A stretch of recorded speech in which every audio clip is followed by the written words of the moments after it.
I have just got back from, let's make sure that's the right way around, so I don't look at our knob, Polska. Unbelievable trip to see. I went to Poland. It's their Independence Day. If you read the British media reports, you'll read that 60,000 Nazis marched. Unbelievable. I was on that march. It's not 60,000 Nazis. It's not 60,000. It's well over 60,000 people. You have to see the size of this march. Many things I didn't know about Poland. I hadn't actually, I'm taking this off because I'm too hot. I don't care about my hair. Right. Many things I didn't know about Poland were, do you know, we haven't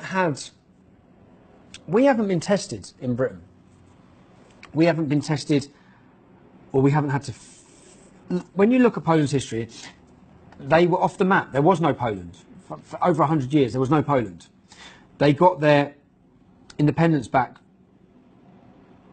100 years ago. 100 years ago next year. So 99 years ago, I think. Yeah.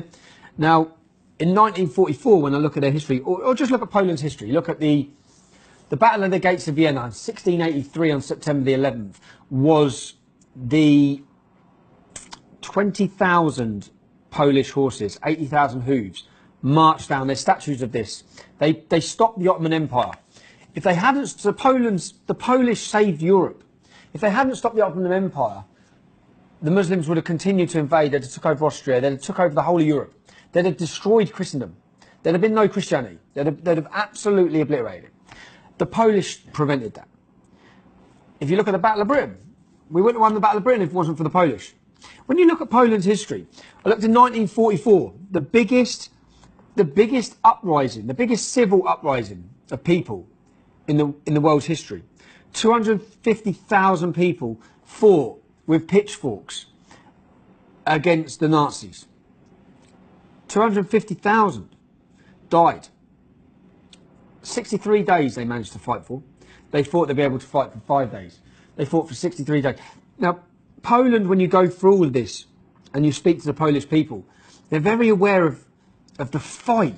If I could tie up in one word the story of their country, it would be struggle. The struggle for their independence, the struggle for their identity, the struggle for who they are. And now they're very aware of who they are, and you'll see that in the upcoming video.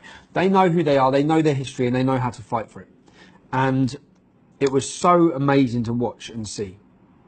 And then to come back and read British media reports calling them all Nazis is just an absolute liberty. Yes, in amongst that £100,000, there were probably some unsavoury characters, some unsavoury groups. There would have been. It's massive. It's their Independence Day rally. Everyone supports it. It was huge. Poland, I love you.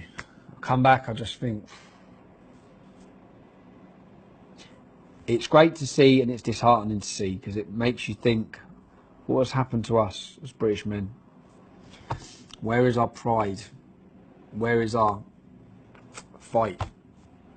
That's what it made me think.